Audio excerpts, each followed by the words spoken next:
साथियों, आज मैं एक अहम मुद्दे पर बात करने जा रही हूँ। हमारे साथ दया सागर बौद्ध जी उपस्थित है और उपस्थित है और लगातार बौद्ध धर्म को लेकर वो लगातार कार्य कर रहे हैं। जिस तरह से आज अहम मुद्दे पर मैं बात करने के लिए आप लोग के साथ, जैसे कि आप लोग जानते हैं कि अयोध्या साकेत नगरी में जिस तरह से स्थलीकरण के दौरान जो बौद्ध अवशेष मिले हैं, लगातार बौद्ध अवशेष मिल रहे हैं। इसी मुद्दे पर सर ने पिटीशन भी डाली है। मेरा नाम दया सागर बौद्ध है। All India action committee for Buddhist personal law के लिए केंद्रीय संगठक हूँ और हमारी जो पाली भाषा एवं बौद्ध संस्कृति विकास समिति का मैं अध्यक्ष हूँ। और हमारे साथी माननीय हरिलाल बौद्ध जी और माननीय राजशेखर बौद्ध जी, माननीय हमारे और सदस्य जो हमारे साथ हैं, और इसमें जो हमारे प्रमुख बनते जी हैं सुमित रतन थेरो जी, वो इसमें अगुवाई कर रहे हैं। और हमारे सैकड़ों संगठन इसके साथ हैं जो भगवान बुद्ध को मानने वाले हैं, बाबा साहब को मानने वाले हैं, संत रविदास जी को मानने वाले हैं और अन्य जो गुरु हमारे बहुत सारे जिन्होंने समाज सुधार का काम किया है वो इनके साथ हैं। विषय ये है कि जैसे दिल्ली में हमारा रविदास मंदिर बिना अनायास तोड़ दिया गया जबकि वो 600 साल पुराना था, उसी प्रकार से हमारी विभिन्न जो हमारी संस्कृतियाँ हैं, हमारे जो धार्मिक स्थान हैं, उनको धीरे धीरे ये क्षतिग्रस्त कर रहे हैं। अगर हम मिलकर नहीं लड़ेंगे तो हम अपनी संस्कृति को नहीं बचा पाएंगे। और हमारे देश में जो अनाचार भ्रष्टाचार का जो रुख अख्तियार कर गया है वो इसलिए है कि हमारी जो श्रवण संस्कृति थी, साधुओं की संस्कृति थी, वो इन्होंने ख़त्म करने की पूरी योजना बना रखी है। अब जो अयोध्या में तो मामला ये था कि जो पुराना जो नगर है ये साकेत नाम से था और भगवान बुद्ध ने वहाँ पर 2 वर्ष वास किए थे। वहाँ पर एक विषय दृष्टांत तब आया जब हमारे सूत्र निपात में जो पारायण वग्ग है उसमें एक बावरी सूत्र भाग है। उसमें ये कहा गया है कि उसके 16 माधव नाम से जो उनका वंश था उसमें उनके शिष्य थे। उन शिष्यों को या जो बाबरी नाम के थे उनको किसी ने श्राप दे दिया और श्राप में ये कहा कि तेरे साथ में ये नरक में चला जाएगा। तो वो भयभीत हो गए। आजकल हमारे देश में भी होता है, किसी को श्राप दे दो तो बड़ी खतरनाक स्थिति हो जाती है। तो उसलिए वो फिर भगवान बुद्ध के पास किसी ने कहा उनके पास जाइए, वो इसका कारण बताएंगे, वो इसका निराकरण रखते हैं। तो उन्होंने कहा कि क्या हुआ, कैसे हुआ, पूछा, बताया। उन्होंने कहा कि नहीं, ये सब धमकी है और आपको डराने का तरीका है, इसलिए इसके किसी के व्यक्ति के ये कहने से कि तुम्हारा सत्यानाश हो जाएगा, ऐसा कहीं कुछ नहीं होता है जब तक आदमी काम नहीं करेगा। इसलिए वो संतुष्ट हुए।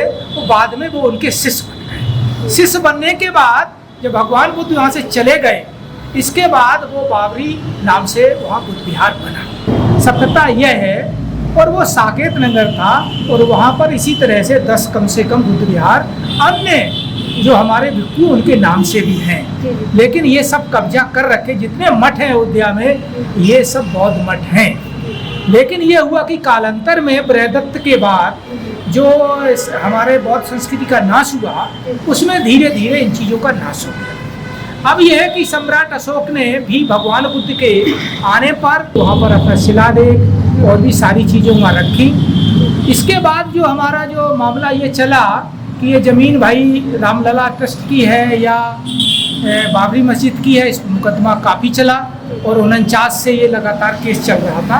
और 70 साल के बाद ये कुछ गोल मोल करके ये निर्णय आया कि चूँकि श्रद्धा का मामला है इसलिए इनको दे दिया जाए।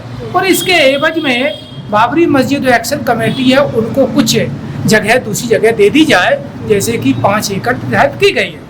हम लोगों ने 5 साल पहले भी ये रिट दायर की थी, हमारे और दूसरे भाइयों ने, लेकिन उनमें से उसको सुना नहीं और अभी भी एक रिट पेंडिंग में रखी है।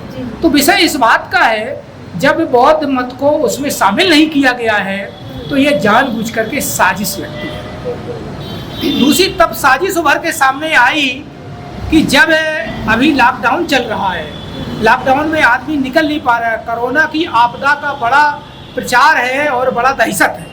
उस दौरान में 25 मार्च को हमारे जो योगी जी थे मुख्यमंत्री, वो वहाँ शिलान्यास करने गए, मूर्ति को एक जगह से दूसरे स्थान पर रखने की स्थापना कार्य किया। तो इसका मतलब वो खुद ही मतलब उल्लंघन कर रहे जानबूझ करके। तो ये सब इनकी साजिश है। उस साजिश के तहत काम वो चल रहा है। अब बाय द वे वो इस समझ नहीं पाई इस चीज़ को। जब वो कार्य करा रहे थे तो वहाँ पर उत्खनन में बौद्ध अवशेष मिलना शुरू हो गए। अब बौद्ध अवशेष जब मिलना शुरू हो गए तो हम काम करने वाले तो ज़्यादातर मजदूरी है, चाहे वो जेसीबी चला रहे हो, चाहे वो ट्रैक्टर चला रहे हो, चाहे वो और कुछ चला रहे हो, या फिजिकली मेहनत घोड़ा चला रहे हो। तो उसमें जो वहाँ मल्लाह हैं, महितर भाई है या चमार भाई हैं और भाई ये मिल करके जो काम कर रहे थे, उन्हों को जब सोचा ये तो भगवान बुद्ध के अवशेष हैं, और उसमें जो मशीनरी में भी कुछ लोग हैं जो वहाँ काम करा रहे हैं, मतलब जो ठेकेदार के अंदर में जो काम कर रहे हैं, तो उन्होंने जो मैसेज दिया कि वहाँ पर उत्खनन में ये अवशेष मिल रहे जिनकी मैं फोटो भेज रहा हूँ। उन्होंने जब फोटो भेजा 21 तारीख को, ये मसला है 21 अभी मई का, इसके बाद 23 मई को हमारे भंते जी और एक ग्रुप वहाँ गया देखने के लिए। तो वहाँ की जो तंत्र है, वहाँ का जो ट्रस्ट है, और उन्होंने वहाँ पहला मिलिट्री लगा रखी है। अच्छा। मतलब मिलिट्री लगा रखी है, पुलिस नहीं लगा रखी है, जिससे कि कोई अंदर जाने ना पाए।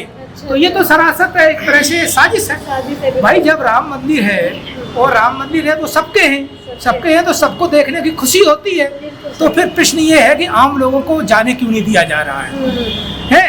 अब जो उसमें ये कहा गया है कि वहाँ पर सरकार का एमएलए एमपी भी नहीं जा सकता है, वहाँ पर कोई दरोगा या कोई एसएसपी भी नहीं जा सकता है। इसका मतलब है कि इस जो राम जन्मभूमि ट्रस्ट है, ये इसका ऐसा लग रहा है कि इनका हमारे भारत से एक अलग दुनिया बस गई है, एक अलग शासन शुरू हो गया है। जैसे कभी आपने देखा होगा राम रहीम का हो गया था, कभी रामपाल का हो गया था, कभी और जो अपने आसाराम बापू का हो गया था। तो इसका मतलब इनकी सरकार अलग हो गई है। तो ऐसी स्थिति में तो हम लोगों के साथ विकल्प क्या था? तो यही था कि राष्ट्रपति हमारे सर्वोच्च नागरिक हैं, तो उनसे रिक्वेस्ट किया जाए।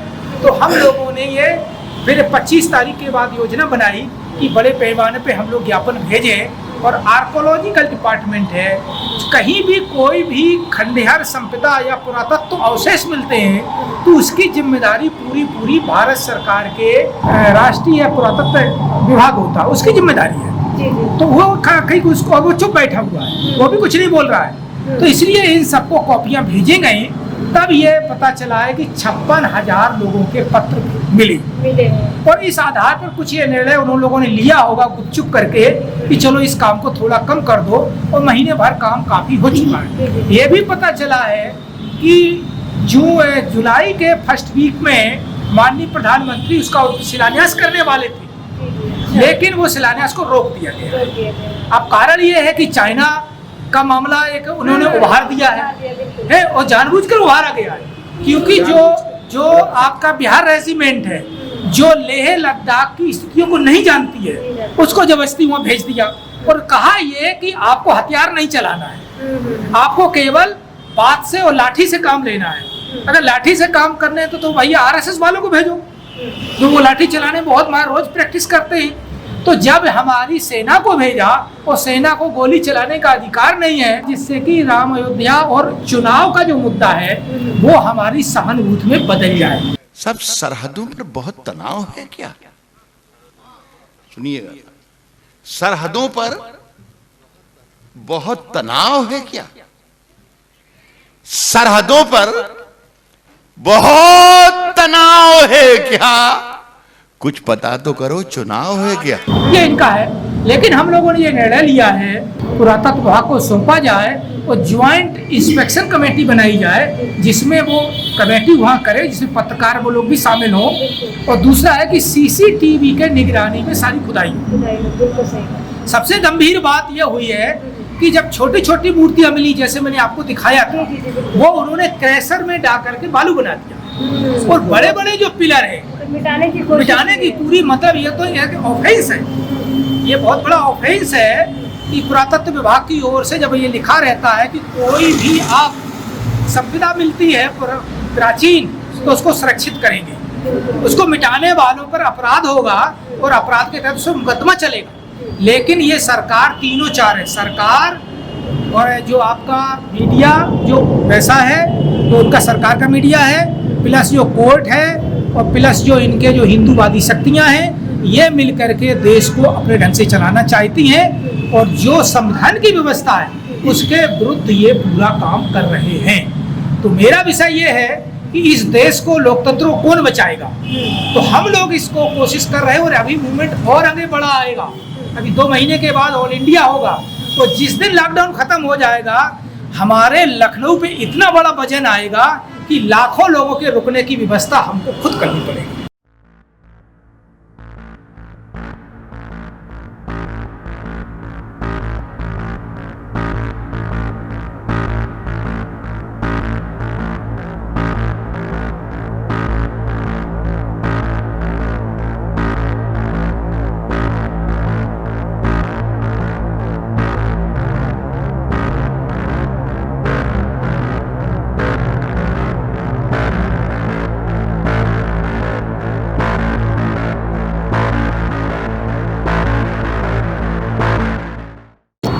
सर ये बताएं कि आपकी समिति ने तो ज्ञापन सौंप दिया है और भी कितने लोग बाकी हैं गोली समाज के लोग जो इस स्तर पर सहयोग इसमें मतलब ज्ञापन सौंपने के लिए इसके सहयोग में अभी करना चाह रहे हैं, और आपकी जो समिति है वो किस माध्यम से इस पर काम कर रहे हैं?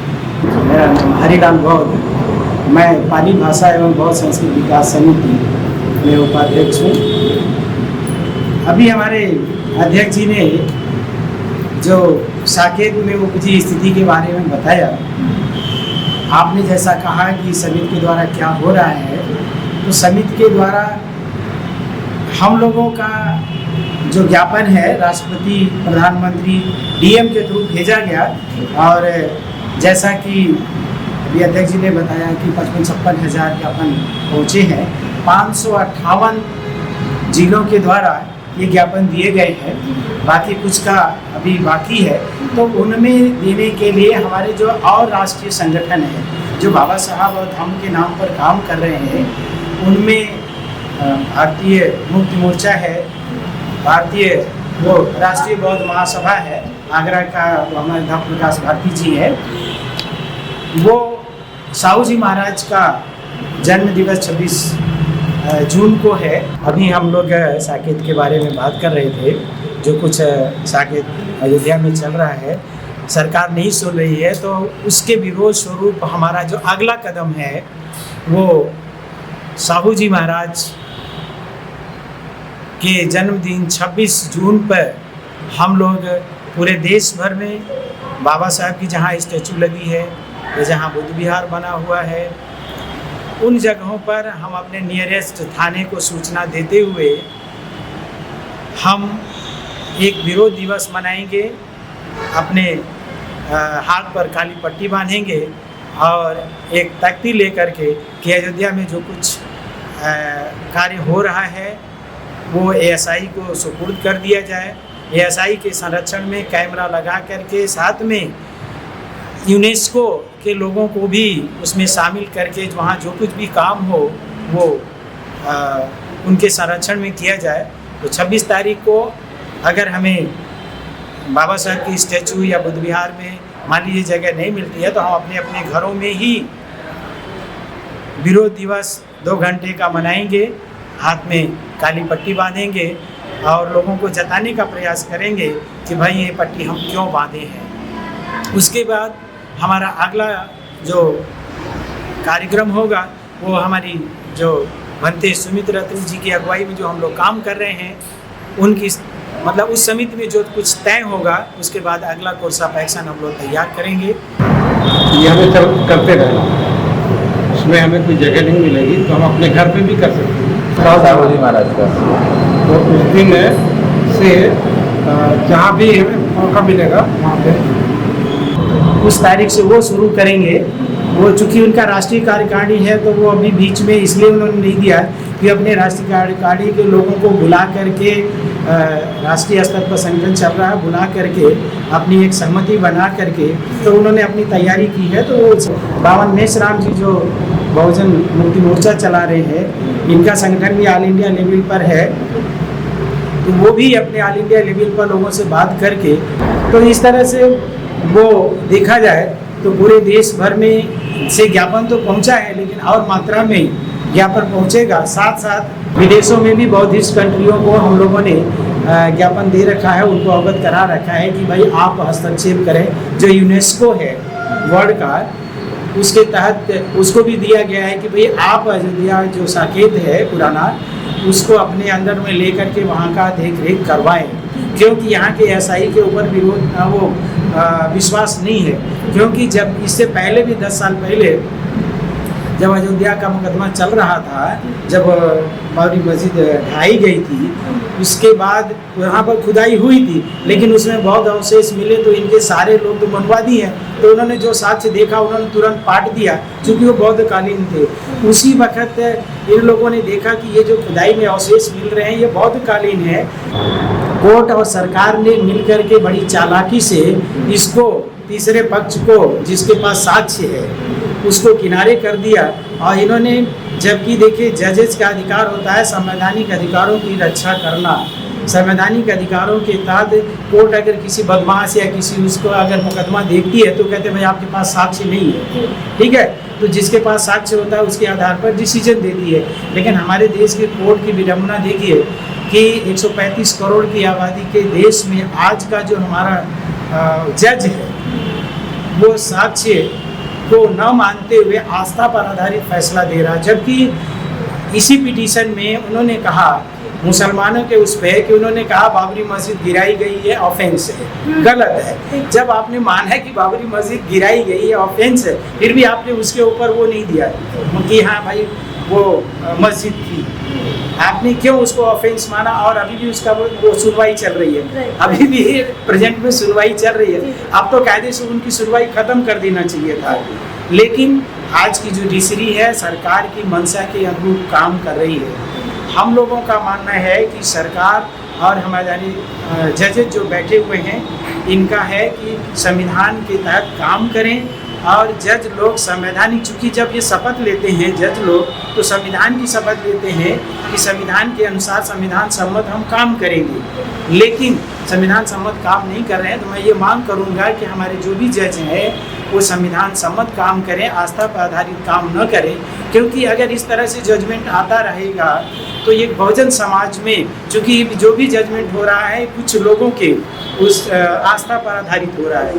भले ये कह दें, सरकार कह दें कि भाई हमारी सारे लोग हिंदुस्तान में रहते हैं तो ये सारे लोग हिंदू हैं, जबकि ऐसा नहीं है।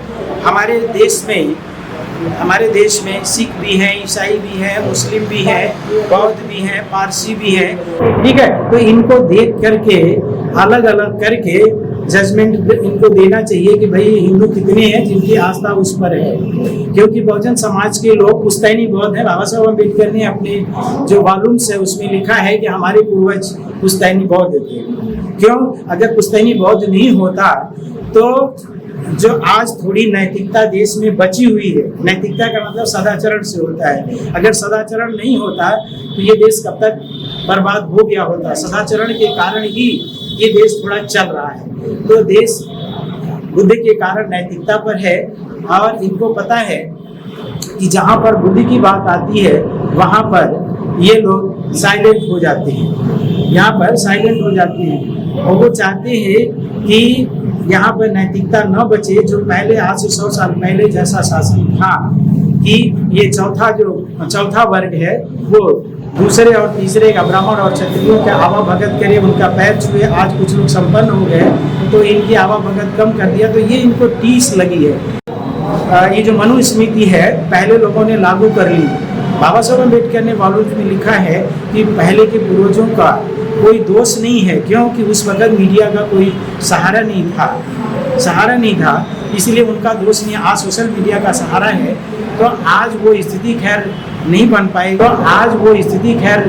बन पाएगी, लेकिन सरकार गलतफहमी में जी रही है कि इन बहुजन समाज के लोगों को 100 साल पहले की स्थिति में ला देंगे। अगर सरकार हमारी बात को नहीं सुनती है तो हम देश भर के लोगों को, जो बहुजन लोग हैं, जो बाबा साहब के अनुयायी हैं, जो धम्म के अनुयायी हैं, धम्म परिवर्तन किया था। तो बाबा साहब ने अपने वॉल्यूम में लिखा है कि जो धम्म अपने देश में पैदा हुआ, धम्म को अंगीकार करते हैं तो धम्म परिवर्तन नहीं है, क्योंकि हमारे पूर्वज बौद्ध थे। तो हमने तो सिर्फ हमारे ऊपर थोपी गई एक दास्ता थी, उस दास्ता को छोड़ करके हम धम्म का पालन कर रहे हैं। क्यों कि बाबा साहब ने लिखा है कि ऐसा कोई साक्ष्य नहीं मिलता है कहीं यहाँ के हिंदुओं ने यहाँ के बहुजनों को किसी क्रियाकलाप के जरिए हिंदू बनाया हो, तो उस पर है कि हमारे पूर्वज बौद्ध थे, हम बौद्ध हैं, हम सारे बौद्ध देश के मिल करके आज की सरकार की नीतियों का हम विरोध करेंगे, ऐसी हमारी मतलब इच्छा है।